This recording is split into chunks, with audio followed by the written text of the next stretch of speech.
coming to you live from the Nomad Summit here in Chiang Mai, and having with me Sean Dalton, photographer for the Nomad Summit.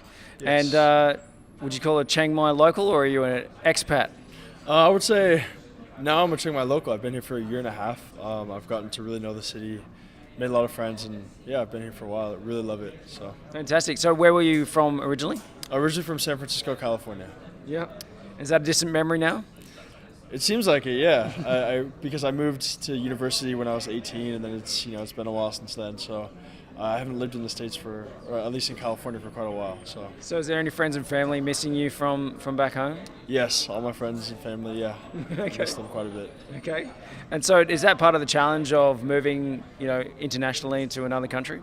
I think so, but I think if you're going to move internationally, you have to be the type of person that can make friends easily. So for me, I still have a lot of friends out here, and that's okay. So it's not like I'm alone out here. If you can make friends, you're going to be fine no matter where you go, especially if there's a community for it. I find that if there's anywhere in the world to make friends and you have a business mind, then Chiang Mai is probably the easiest place to do it. We Yes. certainly feel like we're part of the family, and I've been here 4 days. So tell me about, life as a photographer, basing yourself from Chiang Mai, I take it. You're Yes. traveling still? Yeah, so I'm based in Chiang Mai. I do some client work here, but I'm doing a lot of online stuff now related to photography. So I have a YouTube channel. I'm an Instagrammer, so I monetize my Instagram account, and I also have online courses that I'm doing on multiple different platforms and different things related to that. So based in Chiang Mai most of the time, but I travel throughout the region quite a bit because I do have that freedom. I'm not just bound by client work only, which is you're kind of bound to location when you're doing client work for the most part. So Sure. So a lot of people would go, monetizing Instagram, what the hell does that mean, and how do you do that? How are you doing that? So just like any social media platform, if you have a large following, somebody wants to take advantage of that following. And for me, I photograph a lot of coffee and food in cafes and stuff like that. So cafes will approach me, or coffee brands, or coffee maker companies will approach me and say, hey, we want you to feature our product or our coffee in your Instagram page, and we'll pay you for that. So essentially you can do that on Instagram, on Twitter, you can do that on Facebook, any kind of social media platform. So you're an influencer? I'm an influencer. And so is there a minimum amount of numbers in terms of followers that I guess people expect before, and maybe likes and comments on posts before they start to pay you that sort of coin? It depends on how niche your content is. So if you're, it's very niche content, people will pay you even if you have 10,000 followers. But if you're just kind of a normal person and you have 10,000 followers, you still might be able to get some traction there. I mean, like if you're a girl, makeup is really popular for that. But yeah, I hear it's popular for guys too. So quite popular for guys too. You can see why my complexion's so nice today. But yeah, I mean, there's no exact number, but a couple thousand, 10,000, 20,000. and so what's your Instagram handle? Sean Dalt. So SeanDalt.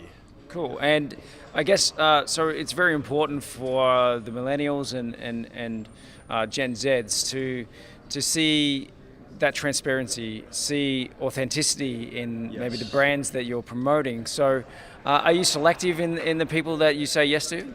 Yes, I'm selective in the people that I say yes to. I'm very selective in the content that I post. So I make sure that if I am working with a brand, when I take their photo for whatever their product is, it fits my style, it fits the content that I've been posting, and it's authentic. So I'm not selling myself out like some creators do. Yeah.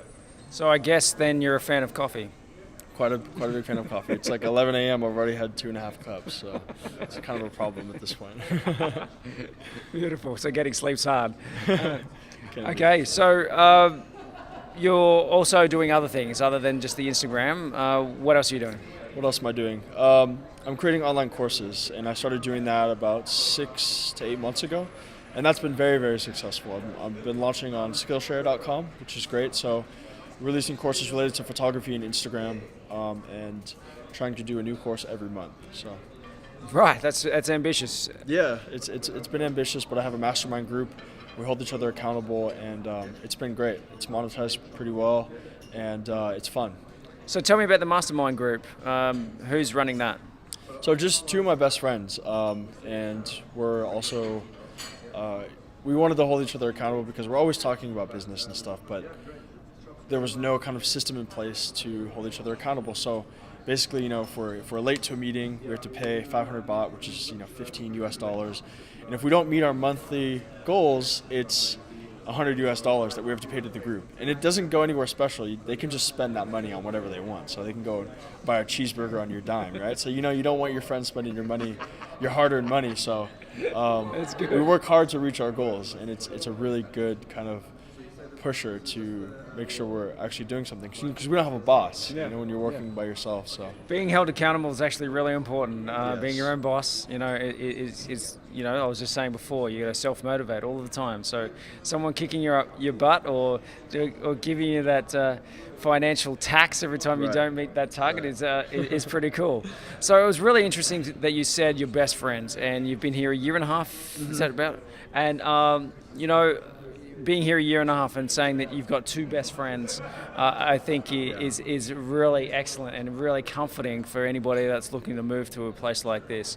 Have you been anywhere else in the world where you've landed, you've basically made those friends and they've become best friends? So I lived in a few different places, but university and stuff like that, obviously you make a lot of friends, you have a lot of good friends. I lived in Japan for a while, and I actually found it more difficult to make friends there, even though I can speak Japanese. But when I moved out here, I don't know what it was, but I just found multiple friends that I have a really, really strong relationship with.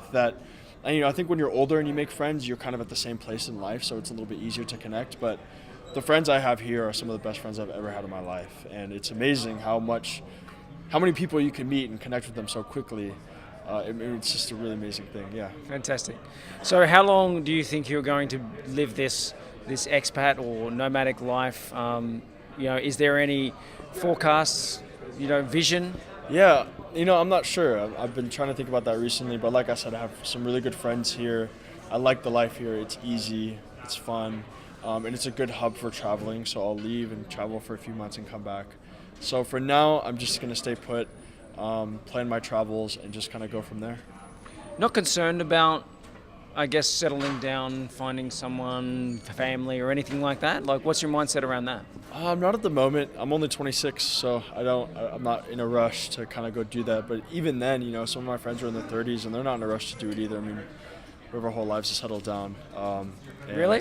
Maybe not our whole lives, but yeah, I don't know. For me, it's something that I'm starting to think about, but right now I'm just more interested in building my business and traveling and exploring and meeting people. So have you met any like-minded, people from, I'm not sure what your preference is, from the opposite sex maybe, that on the road that you go, wow, that's really interesting. These people are doing what I'm doing. They're attractive in personality. Yeah. Maybe there's a opportunity to meet someone and settle down on the road. Is that a possibility, you think?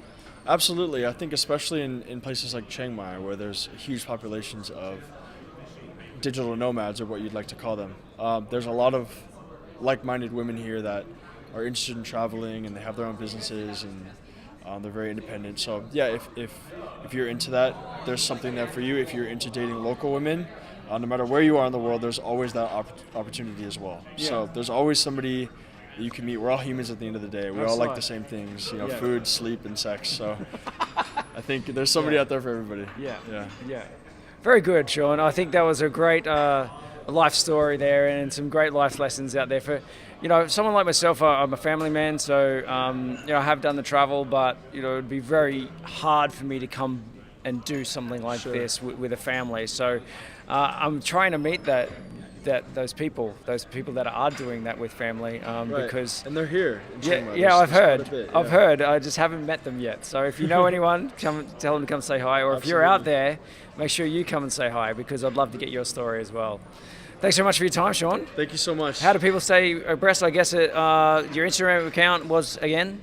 Sean Dalt, so SEANDALT, just like my name, but no O-N at the end. Fantastic. All right, guys, plenty more interviews coming to you live from the Chiang Mai Nomad Summit here in, obviously, Chiang Mai. Beautiful day outside, beautiful people. Fourth day here. Jeez, not a lot of negative to say about this place. Just a bit far from the beach for me. But, hey, well, we're in the city. There you go. So Beach City, we go everywhere, man. You can also subscribe on YouTube. Just search for Beach City. Cheers.